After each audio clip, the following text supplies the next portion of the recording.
આપ જોઈ રહ્યા છો સ્પાર્ક ટુડે ન્યૂઝ। ગુજરાત હાઈકોર્ટના નવા પરિપત્રનો બોડેલી બાર એસોસિએશન દ્વારા હાથમાં કાળી પટ્ટી ધારણ કરી વિરોધ નોંધવામાં આવ્યો છે।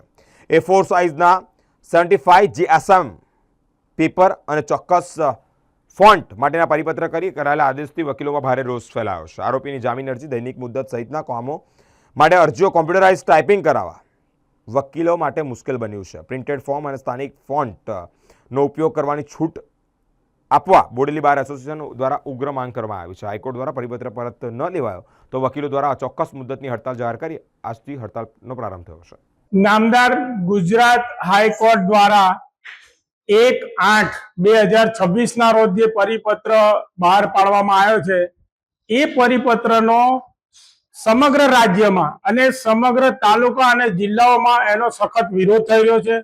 પરિપત્રની અંદર એવી જોગવાઈ કરી અને આદેશ કરવામાં આવ્યો છે કે એક પર્ટિક્યુલર લિપિની અંદર જ ટાઈપિંગ કરવું તથા હસ્તલેખન કોઈ પણ અરજી નહીં આપવી અને એવી અરજીને કોર્ટ ગ્રાહ્ય ના પણ રાખે। આ બધી બાબતોની સ્પષ્ટતા નામદાર ગુજરાત હાઈકોર્ટ દ્વારા કરવામાં આવી છે।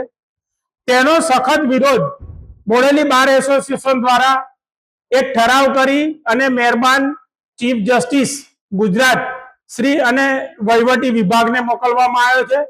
આની અંદર અમે વિરોધ કરતા કહ્યું છે કે જે સરળતા પડે વકીલશ્રીઓને એવી લિપિથી આ કામગીરી કરાવી અને જે હસ્તલેખન છે એ ચાલુ રાખવું અને આજે સમગ્ર વકીલશ્રીઓ કાળી પટ્ટી ધારણ કરી અને આનો વિરોધ કરી અને સમગ્ર બાર એસોસિએશન દ્વારા નક્કી કરવામાં આવ્યું છે કે અચોક્કસ મુદ્દતની હડતાલ જ્યાં સુધી આ પરિપત્ર રદ કરવામાં આવે નહીં ત્યાં સુધીની।